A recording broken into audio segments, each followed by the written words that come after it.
Magandang umaga, grade 8. Magandang umaga rin po. Ayun, kumusta ang bawat isa? Okay lang po. May liban ba? Wala po. Wala po. Gayon ay bigyan natin ang bawat isa ng 5 bagsak. Dalawa, tatlo, apat, 5. Ngayon ay maaari na kayong umupo at iyakin lamang na maayos ang linya ng upuan. Ngunit bago tayo magsimula sa ating talakayan, ay mayroon muna akong inihandang video presentation na ating panonoorin at pagsasaluhan. Inaasahan kong naunawaan ninyo ang video na ito at ang nilalaman ng liriko. Naunawaan ba? Magsimula na tayo.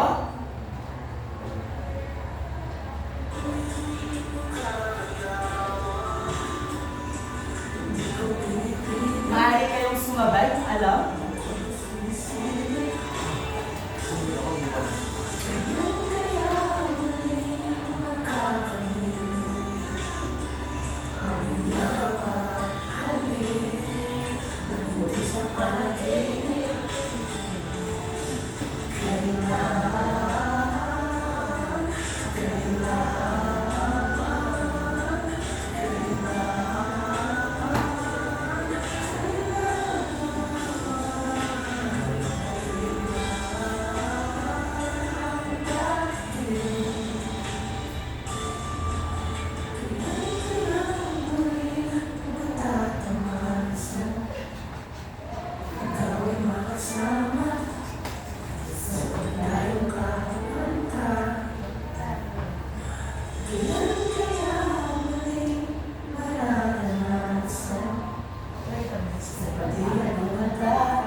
Batid ko na nasaktan ang bawat isa sa liriko na aming ipinanood sa inyo. At ngayon ay meron tayong sulihin naman natin kung ano ang nilalaman ng awiting iyon. Ang sino mang nagnanais sumagot ay itaas lamang ang kamay at ang sino man na makakasagot ay makakatanggap ng mga emojis. At ang mga emojis na ito ay may karampatang puntos at premyo sa pagtatapos ng ating talakayan. Unawaan ba? Opo. Para sa unang tanong, ano ang titulo ng awitin at sino ang umawit nito? Sige, Christine. Ang titulo ng awitin ay ang dating tayo at ang umawit nito ay si Titi. Mahusay dahil dyan ito ang iyong emojis. Para sa ikalawang katanungan, saan kaya patungkol ang awitin? Sige, Nicole. Yung awitin ay tungkol sa isang taong lubos na nagmamahal at inaalala niya ang mga masasayang alaala ng kanyang kaangkinan. Tama, dahil nga sa awitin o sa liriko ay naglalaman ito ng pag-alala dun sa mga masasayang karanasan nung sila ay magkasama pa. Dahil dyan, ito ang iyong emojis. At ay ikatlong tanong, ano kaya ang pinakasentrong damdamin na mayroon ng bawat liriko at ano ang dahilan ng pagkakasulat nito? Sige, sino nagnanais sumagot? Tandaan, ang emojis na ito ay may karampatang puntos sa ating sa inyong mga grado. Sige, Pearl. Nagnanais ka. Ano kaya ang pinakasentrong damdamin na meron ng bawat liriko? Pinakasentrong damdamin nito ay pagdadalamhati o kalungkutan na pinapahayag ng kakumanta pero dahilan ng kanyang pagkakasulat nito. Nakikita ko po dahilan ng pagkakasulat nito ay upang ipahayag doon sa tao kanyang minamahal kung ano yung nararamdaman niya, kung ano yung nararanasan niya at kung ano yung huli niyang gusto maranasan doon sa tao. Dahil dyan, ito ang iyong emojis. At doon nga sa awitin, makikita natin yung pangungulila ng isang tao, partikular sa kanyang iniibig. Naunawaan ba ang video na iyon? po. Ang video na iyan ay may malaking kaugnayan sa ating paksang tatalakay sa araw na ito. Ngunit may isa akong katanungan sa inyo. Sino na nga ba sa inyo ang nakaranas ng iwan? Ang magpaubaya. Ang magpalaya. Kahit na kayo ay nasa mga munting edad pa lamang ay naranasan nyo na kaya. Ayan ano? Mahusay. Mahusay. Ayun, nagsitahimik ng lahat. Tahimik ng lahat. Ngunit bago tayo tuluyang dumako sa ating paksang tatalakay, mayroon muna ulit akong nihandang gawain. Ngayon naman ay inyong huhulaan ang mga salita gamit ang mga magkakadugtog na titik at larawan. Naunawaan ba? Opo! Itaas lamang ang kamay ng gustong sumagot at makakatanggap ng emojis na ito. Sa una, ano kaya ang ibig sabihin ng pagsaulan? Sige, Francis. Tama kaya? Tama, alalahanin. Ngayon ay gamitin mo naman sa isang simpleng pangungusap ang salitang pagsaulan. Pagsaluan.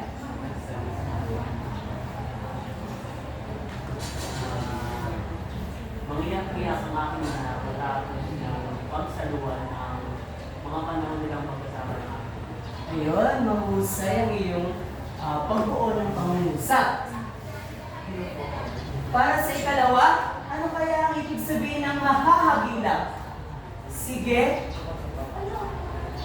Joanne? Tama kaya ang iyong kasagutan?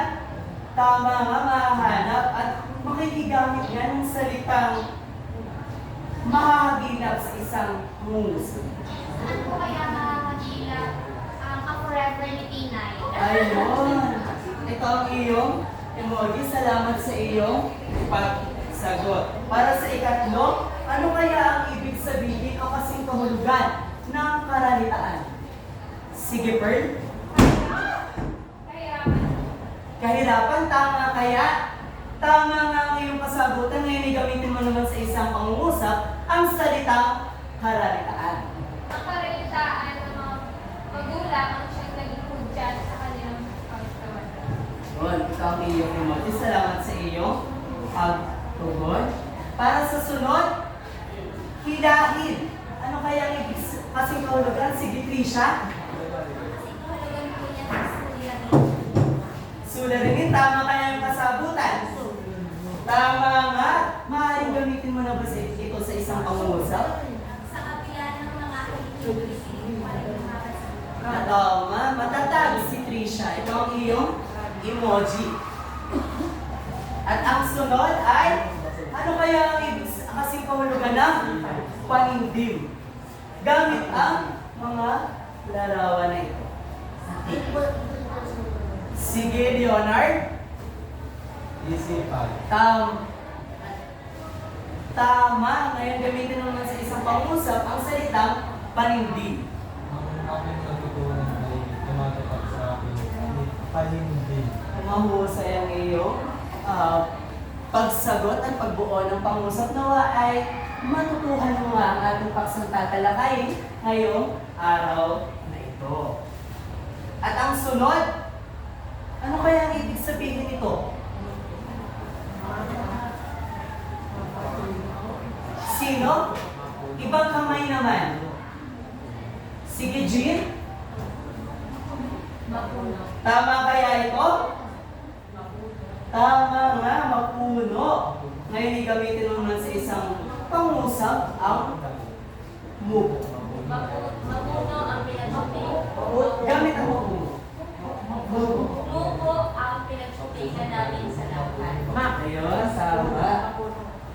Ang iyong emoji, salamat sa iyong pagsagot. At ang sunod ay dongan. Sige, Bianca. Daungan. Daungan kaya? Tama. Ito ang iyong emoji. Maaari mo bang gamitin ito sa isang pangungusap? Ang mga bangka na galing sa laot ay naroon na sa daungan. Ito ang gagamitin? Ulit. Ang mga bangka na galing sa laot ay naroon na sa daungan. Tama. At ang sunod ay, ano kaya yung ibig sabihin? Kasi kahulugan ng nagtatanaw, tama. Sige, taas sa mga kamay pag kayo ay matawag. Sige, Shay. Nagkikita. Tama. Gamitin mo naman ito sa isang pangungusap. Nagtatanaw, tama. Sabay parke, nagtatanaw tama ang magkasama. Ayun. Ilaw. Yan ang iyong emoji. At ang sunod ay, ano kaya kasi kahulugan ng lumawi gamit ang mga clue na iyan? Lumawi. Gwen? Nais mo bang sumagot? Nagtagal kaya? Tama! At maaari mo bang gamitin ito sa isang pangungusap? Lumami ang aming pagnitay sa daungan. Mahusay. Pag ginamit ang dalawang salita. At ang sunod ay, ano kaya ang ibig sabihin ng mapaparang? Sige, Bernel. Maalis kaya o mawawala? Tama ang iyong kasagutan. Ngayon ay gamitin mo naman sa isang pangusap ang salitang mapaparang. Hindi na alam ni Fay kung ano ang kanyang gagawin upang mapapara ang sakit na kanyang nararamdaman. Aray ko po, daman-daman ko ang iyong pangungusap na Ginoo at ito ang iyong emoji. Maraming salamat sa iyong pagtugon. At ang sunod naman ay, ano kaya ang ibig sabihin o kasing kahulugan ng naaaba? Saidi? Sinasawi o? Nasawi, mahusay. Ngayon ay gamitin mo sa isang pangusap ang salitang naaba. Nilasan ng aso ni Brian, kaya siya maabot. Ayun, nasawi. Mahusay. Ito ang iyong emoji. Mahusay. At ang sunod naman na ating salita ay, ano kaya ang ibig sabihin ng pag-ayo? Sige, Jaylon. Paglabang. Paglabag kaya? Tama, gamitin mo naman sa isang pangungusap ang salitang pag-ayo. Pag ano? Pag-ayo. Pag-ayo? Oo. Si Rico ay nakulong dahil sa kanyang pag-ayo sa batas. Ayun, mahusay ang iyong kasagutan. Ito ang iyong emojis. Maraming salamat sa iyong pagtugon. At ang sunod naman ay, ano kaya ang kasing kahulugan ng himuto? Sige, Jit. Tama kaya ang hinain? Tama, ngayon gamitin mo sa isang salita sa isang pangusap ang salitang himuto. Marami akong himutok, subalit hindi ko ito masabi sa aking mga magulang. Ayun, mahusay. Ilabas mo rin minsan ang iyong mga himuto, ang iyong mga hinain upang maibsan ang sakit na iyong nadama. At ang sunod naman ay, ano kaya ibig sabihin ng pinipinta kasi? Sino na sumagot? Sinasamba. Sige, Trisha. Sinasamba. Sinasamba kaya? Mahusay. Ang gamitin naman sa isang pangungusap ang salitang pinipinta kasi. Ang aking pinipinta kasi ang Mahusay isang mga Diyos, si Trisha. Ito ang iyong emojis. Para sa ating huling salita, ano kaya ang ibig sabihin ng o kasing kahulugan na dili-dili?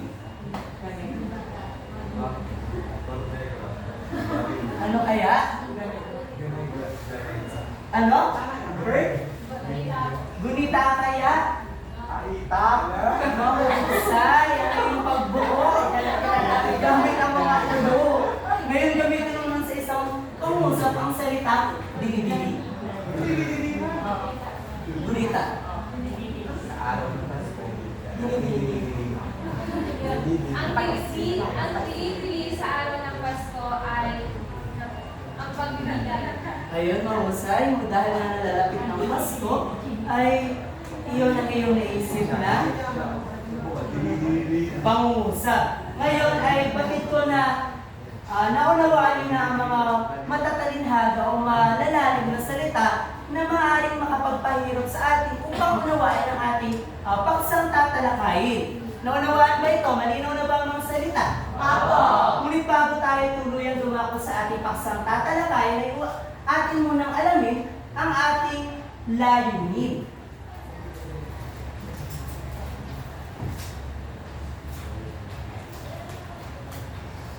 Sige, makikibasa ng ating layunin. Sa pagtapos na panahon, ang mga katalakayan sa kanya, Nailalarawan ng babae ko sa loob ng may lakas pinasanggulat. Nakapagbabahagi ng sariling pananaw at damdamin sa salubin utang sa akda. Nakabubuo ng pick-up lines batay sa salubin at damdamin ng may akda gamit ang wika ng kabataan. Ayun, naunawaan ba ang ating mga layunin? Naway tayo magtulungan upang maisakatuparan natin ang mga nakatakdang layunin sa araw na ito. At ang ating paksang tatalakayin ay tungkol kay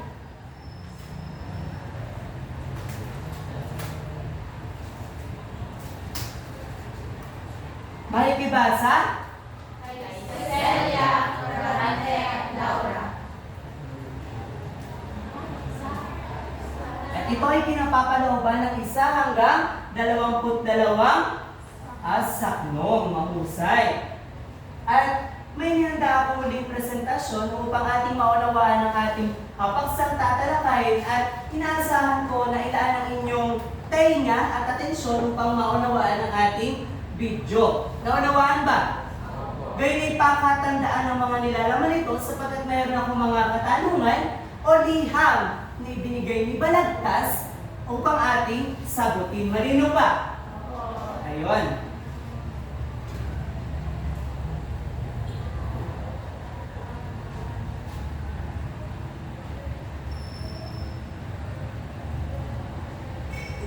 Sa bulan ko, basahin sa isip ang nakakaraang araw at pag-ibig. May mahahatiran, kayang naipitig. Iwan na Celia, ng ugat sa litig. Yaong Celia lagi, pinagagalingan. Pagka makalimot sa pag-iibigan, aming ikinalmo, piling kapalaran, sa lubing malalim na karalitaan. Makaligtaan ko, kayang ibasahin, nagdaang panahon ng suyuan namin. Kaniyang pagsinta, tinubol sa akin, at tinubunan ko, pagod at hilahin. Lumipas ang araw, talabhang matamis, at walang natira, kundi ang pag-ibig. Kapag napagsuyo, lalaki sa litig, hanggang sa libingan, ang kayo'y mainit. Ngayong namamalaw sa pagbubulinan, ang ginagawa ko, ang aliw sa dusa. Nagdaang panahon, inaala-ala sa iyong larawan, hindi na ginhawa. Sa larawang buhi ng sintang pinsel, pusang ilimar sa puso panindig. Nag-iisang sanlang na iwan sa akin at di mananakaw magpahagang ibig.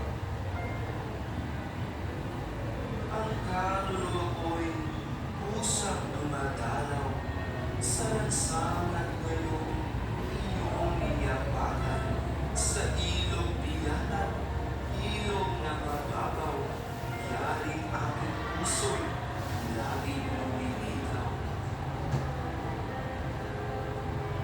Di ba makailang mupo ng paligid sa puno ng manggang daraanan natin sa nagdigdig bungang ibig mong itasin ang pagbilang sintay aking inaalin.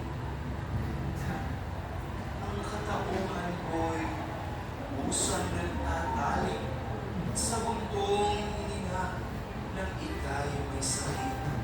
Himutok ko nooy inaaring langit, paraiso naman ang may tulong silid. Diniligawan ko ang iyong larawan sa makating ilog na kinalagian. Inabakas ko rin ang masayang dohan, yapak ng paa mo sa batong tungtungan. Nagbabalik bandit, parang hinahanap. Dito ang panahon, masayang lumipas. Na kung maliligoy sa tubig aagap, na hindi abutin ng tagsig sa dagat.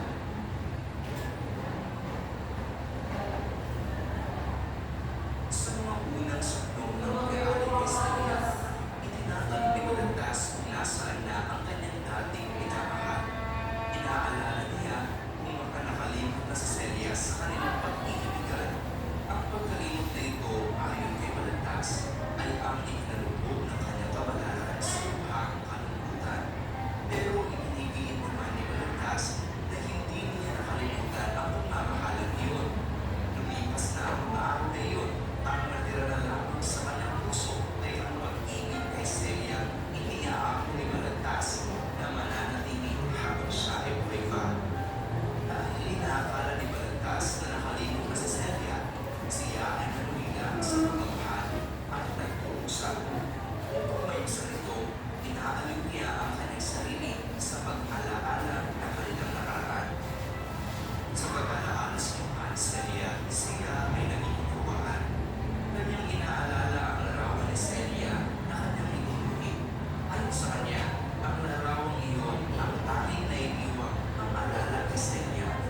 Inaalala niya ang kanilang pinagpasyalan noong sila ay magkasintalo pa at nang si Celia ay nagkasakit. Ito ang ilog ng niyata at hilo, ang puno ng manggang hanggang napitasan ni Celia. Isa pa sa kanyang inaalaala ay ang dagat na kanilang pinaglilikuan dati na ayon kay Balantas, kanilang inaagapan upang hindi abutan ng alat ng dagat. May uugnay ang kabanatang ito sa buhay ni Balantas. Ito ay dahil hapon ito sa pagmamahalan ni Balantas at Maria Asuncion Rivera. Sila ay nagtagpo sa Kandakan noong 1835 at silang dalawa ay naging malapit sa isa't isa. Ang pagmamahalan nito ay nabuto na si Maria Asuncion Rivera ay inagaw sa kanya ni Nani Capule, isang mayaman at makapangyarihang tao sa Kandakan. Ipinakuha si Balantas ng mga magulang ni Capule at sa pagkawala ni Balantas, napakasalan ni Capule si Maria Asuncion Rivera.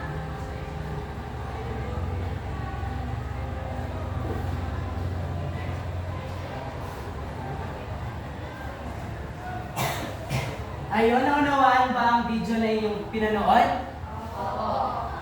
Nawili ba kayo?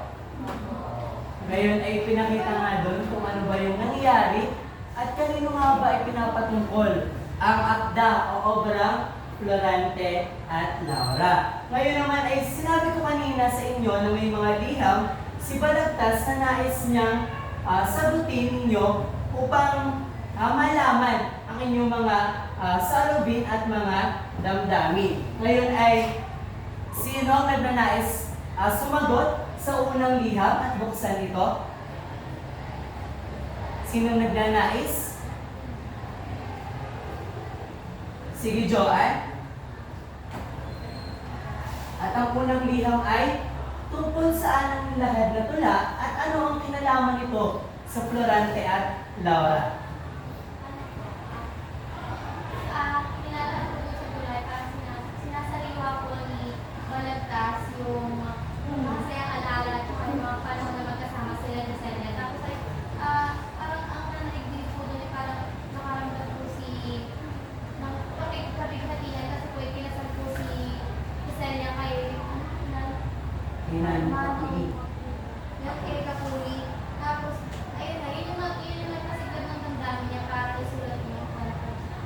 At tama nga, nakalahad sa tulang ito na ating pinanood ay nakalahad doon kung ano ba yung kapighatian at kasawian na nangyari kay Balagtas nang malaman na naikasal na ang kanyang minamahal na si Celia o Maria Asuncion Rivera kay Nanong Capuli. At ito nga yung nagpudyok at nagpasiklab upang sulatid niya ang isang obra maestra ito.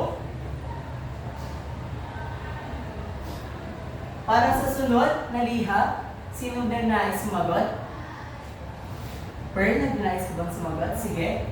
Buksan na natin ang ikalawang liham. Ngayon naman ay magbigay ka nga ng isang verso na nagpapakita ng labis na pagmamahal ni Balagtas kay Celia. Ano po? Sa ilaw kaya't ilaw na mababaw, yari ang puso kay laging lumit. Ikaw sa pagsariwa ng may klase ng ligtas sa patubigan nagliligawan at dito mababakas labis ng pagbibigan. Ayun, tama ang iyong kasagutan. At dahil dyan, ibigyan natin siya ng 3 bagsak. 1, 2, 3. At ngayon naman, dumako tayo sa sunod. Para sa ikatlong liham, sino na din nais sumagot? Sige, Trisha. Buksan na natin. Para sa iyo, mahirap ba unawain ang nalahad ng istorya sa pula? Para sa akin po ay hindi, sapagkat simula pa lamang naman po ay binigyan na po, alam na po, nalaman na po natin yung kasingkahulugan po ng mga malalalim na salita. At bukod po doon ay maganda po yung ginamit yung video sapagkat bawat tagpo po doon na ginagitan po ng mga malalalim na salita ay nakikita pa rin po sa baba ng mga kasingkahulugan. At tama nga yung kasagutan dahil nga rin may mga konting may isang pagpapaliwanag na inalahad doon sa video na aking pinakita. Kaya para sa atin ay hindi na mahirap na unawain kung ano ba ang ilalaman ng kay Celia. At para sa huling liham, sige Bianca, buksan na natin. Para sa iyo, ano-ano kaya ang mga salubin at damdamin na mayani sa tula? Para sa akin, yung damdamin na nangyayari sa tula ay yung sakit na naranasan ni Balagtas tungkol na sa kanyang buhay pag-ibig na kung saan nga nalaman niya nung ipinasal na si Celia sa iba at yung pagsasariwa niya sa masasayang alaala nilang dalawa na kung saan niya ay labis talaga ang kalungkutan na naramdaman niya. Ayun nga, dahil nga doon, ay nakita natin yung labis na pangungulila at labis na lungkot na nadarama ni Balagtas dahil nga sa pagkawala ng kanyang minamahal. Naunawaan ba ito? Ayun, tandaan lamang natin na kailangan nating magpakatatag kagaya ni Balagtas upang sapagkat alam natin na lahat ng masasakit na nangyari, ito man ay sa punto ng pag-ibig o sa punto ng ating buhay na dala ng panahon o dala ng tadhana ay kailangan lamang natin maging matatag at maging malakas upang makalagpas tayo sapagkat alam natin na baka hindi ito yung plano na ibinigay sa atin ng poong may kapal. Naunawaan ba ito? Ayun, huwag kayong matakot na palayain at magpaubaya sa inyong minamahal. Kung ito naman ay para sa kaliligaya at kasasaya ng bawat isa, ikatatahimik ng bawat isa, ay mangyaring palayain na. Sapagkat sa pagpapalayan ito o pagpapaubaya na ito, ay naroon yung labis na kaligayahan sa buong kaibuturan ng ating puso. Naunawaan ba? Ayun, naunawaan naman ito. Salamat naman kung ganon. Ngayon naman ay papangkating ko kayo sa 2. Ngayon ay bumilang muna. Simulan mo, Laika. 1.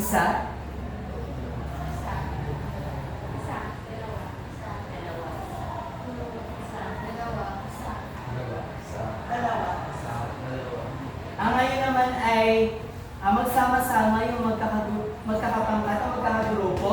At dito ay ang pangkat 1 at dito naman ay ang pangkat 2. Ngayon ay tahimik na kayo sa ating sa inyong designasyon.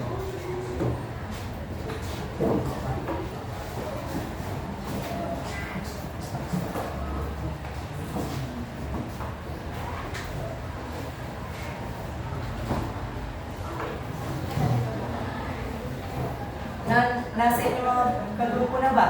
Opo.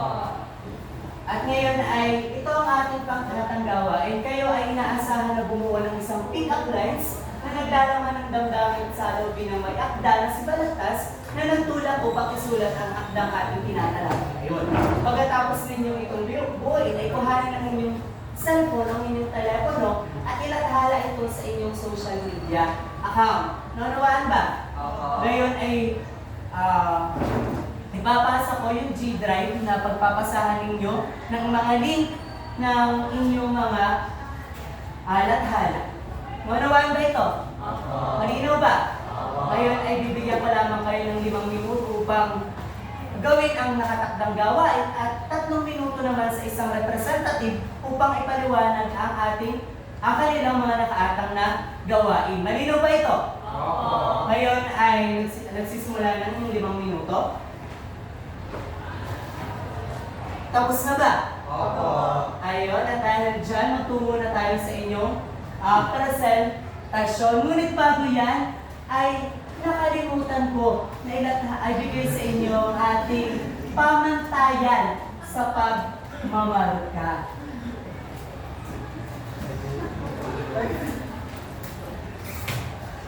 Itong pamantayan na ating dapat susundin at inyong matatamo upang makuha ang mataas na puntos.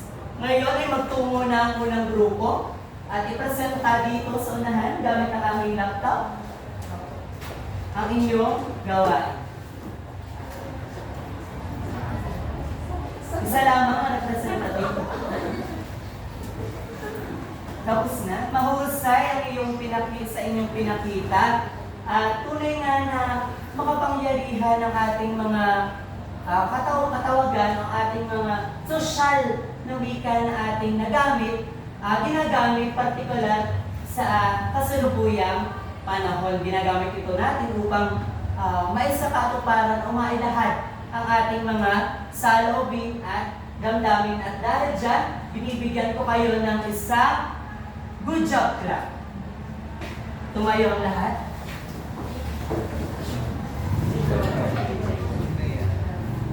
Ganito lamang ang good job clap. Simple lamang ito. 1, 2, 3. 1, 2, 3. Good job. Ano naman ba? Ngayon ay sabay-sabay natin bigyan ng good job clap ang unang grupo. 1, 2, 3. 1, 2, 3. Good job! Ayun, mahusay ang inyong pagpresenta. Ngayon ay dumako na tayo sa ikalawa. Mangyayari gamitin ang aking laptop upang ipakita ang inyong gawain. Wow! Napakahusay din ang kanilang ginawang gawain at dahil dyan, kayo naman ay binibigyan ko ng isang card to the recite na. Magsitayo muna ang lahat. Magsitayo ang lahat. Ganito lamang ang card to the recite na. 1, 2, 3. 1, 2, 3. Bell! Sabay-sabay natin gawin at bigyan ng isang card to the recite lab ang ikalawang grupo. Sabay-sabay. 1, 2, 3. 1, 2, 3. Bell! Mahusay! Yung mga naipakitan. Tahimik na. Lumos akong humarama sa inyong naipakita na gawain sapagkat nabatid ko na inyong naunawaan at unti-unti na kayong nabubuksan sa ating paksang tinatalakay. At bago yon ay ngayon ay tumungo tayo sa isang panibagong gawain. Ngayon ay meron ako mga tanong na nais kong inyong sagutin at sa pamamagitan ng pagbibigay ng inyong sariling pananaw sa loobin o ideya. Naunawaan ba ito? Opo. Ngayon, magsimula na tayo. Para sa unang katanungan, kung ikaw ang nasa katayuan ni Celia o Maria Asuncion Rivera, makakaya mo bang ipagpalit ang pagmamahal mo sa isang taong pinilit ka lamang ikasal at bakit? Sige, sino nagdunay sumagot? Sige, Pearl. Sa akin ay depende sa sitwasyon. Kung may Tama. Ay, di ba? Kung mayaman naman yung pipili pakasal sa akin, why not? Ayun. Umayaman naman daw at doon ang nasasaya ng iyong puso ay noon ka. Pakita mo yung emoji. Sino pa ang ibang kasabutan sa inyo? Si Roniel kaya? Parang gusto kong marinig ang kanyang kasabutan. Para sa akin, hindi ko ipagpapalit yung tao mahal ko, yung pagmamahal na dapat ay makamtan mo. Since mayaman, magiging mayaman din naman ako, yun sana. Mas pipilit yung tao, mahal ako at mahal ko rin siya.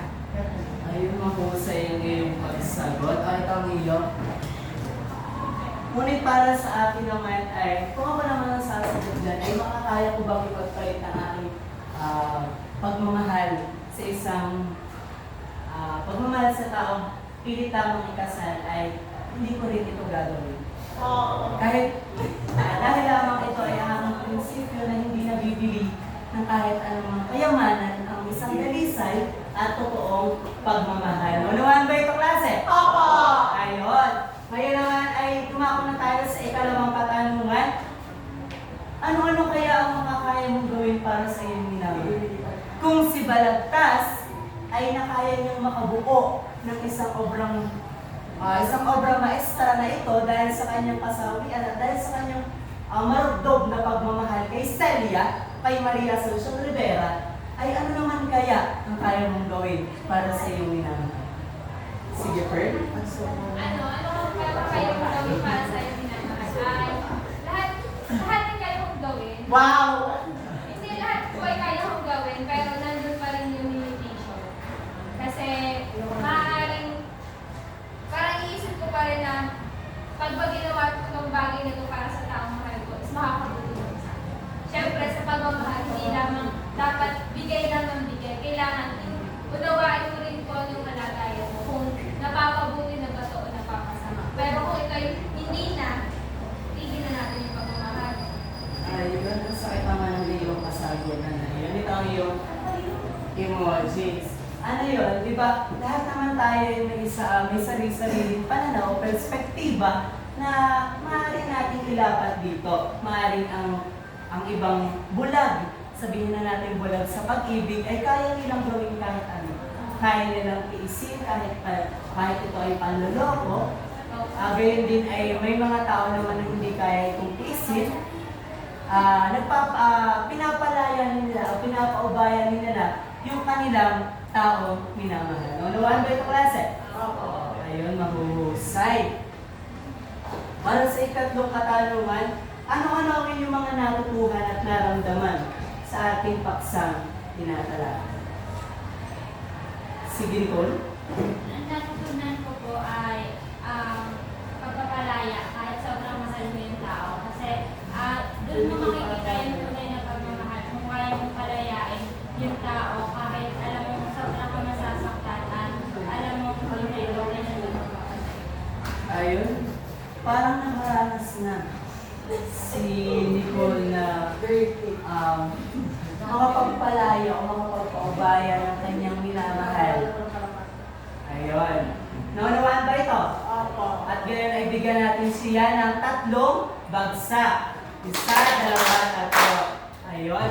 Para sa sunod na katanungan at huling katanungan, bilang isang kabataan, ano kaya ang maipapayo mo sa mga kapwa mo kabataan na nakaranas ng isang matinding kasawian sa pag-ibig? Di ba?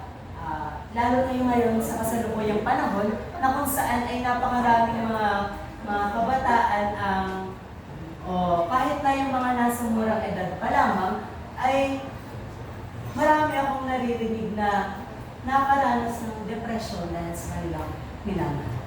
Kaya ano naman yung maipapayo nyo para sa mga ganitong kabataan na nakakaranas? Trisha? may payo pala sa kanila yung patuloy na nila yung buhay nila. Kasi yung iba kasi na parang nasa sa pag-ibig ang kanila yung natapusin ka ng buhay nila. Parang dapat kasi matuto ka ng ibang bagay, yung mga bagay na pwede mong gawin ako sa iba ng ibang alam. Kasi minsan kasi yung asawa ay yun din yung parang papamulat sa iyo na ibang bagay na kailangan pag-focus at mga bagay pa pala na parang ma-realize mo na meron ka pa pala kakayahan hindi mo na lalaman. Tapos doon mo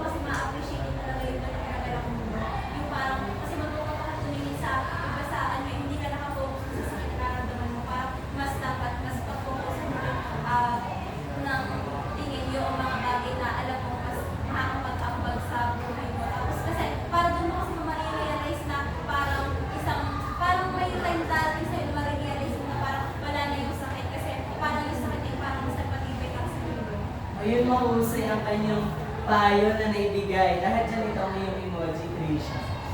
Mahusay yung kasagutan. Sino pa ang nagnanais tumagot? Sige, Michael. Siguro yung may papayo ko lang ay kapag nandun ka sa ganong sitwasyon, damdamin mo na lang muna. Like, hayaan mo yung sarili mo na damdamin kung ano yung sitwasyon, kung ano yung nangyayari. Para kapag muling nangyari sa'yo or dumating ulit yung kasawian sa'yo, parang alam mo na kung ano yung gagawin mo. Parang di ba kapag natapa ka, nung unang beses na natapa ka, damdamin mo muna yung sugat, yung sakit, huwag ka muna tatayo. Para pag sunod na natapa ka, hindi mo na mararamdaman yung ano yung sakit kasi naramdaman mo na yung natapa. At lagi mo tatandaan, sinabi nga ni Father doon sa TikTok na panood ko, a person who has a pure heart doesn't lose anyone. People lose that person. So ibig sabihin, kung gaano ka, kapag may pure heart ka, parang hindi ikaw yung nawawala ng tao. Parang yung tao yung nawawala. Yung iba, ikaw yung kawalan sa ibang tao. Ayun, mahusay ang kanyang kasagutan. At dahil dyan ito ang iyong emoji. Ganon din ang aking perspektiba, pananaw kay Michael.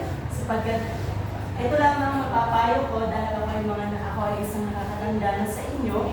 At bilang inyong guro ay ang may papayo ko sa mga ganitong nakararanas ng kasawian sa pag-ibig ay damdamin niyo muna yung sakit. Diba? Dahil doon sa pagdamdam ng sakit na yon ay unti-unting nawawala o unti-unting nababawasan, naiibsan yung sakit sapagkat alam natin na pagkatapos yung pangyaring yun o kasakitan na iyon ay may magandang plano na nais ibigay sa atin. Naunawaan ba ito? Oo. Ayun, parang kayo ay nadarama na. Tunay na nadarama ang ating paksang tinatalakay ngayong umagang ito. At ngayon, bilang pagpapatuloy sa ating talakayan, ay mayroong isang katanungan si Balagtas na nais niyang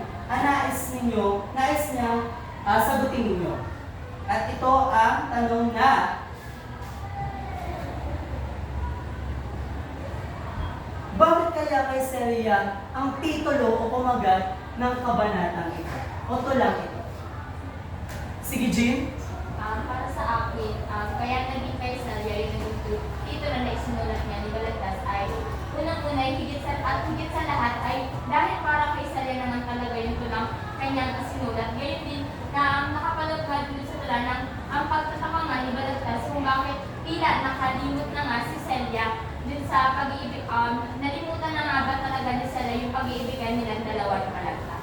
Ayun, dahil dyan ito ang iyong emoji. Tama ang iyo at mahusay ang iyong kasagutan. At dahil nga doon ay pinakita doon ang sinasariwa kung ano ba yung mga masasayang alaala na mayroon silang dalawa ni Celia, lalo na doon sa sinabi sa tula na sa ilog ng Biatat ay sila ay nagliligawan. Mahusay ang inyong ginawa. Tunay na inyong naunawaan na ang ating paksang tinatalakay. At ngayon naman ay kuhanin o mangyaring kuhanin ng inyong mga telepono upang magkaroon tayo ng isang pagtataya. Kuhanin naman ang inyong mga cellphone. May mga connection ba? Mga internet connection ba ang bawat isa? At yun, at doon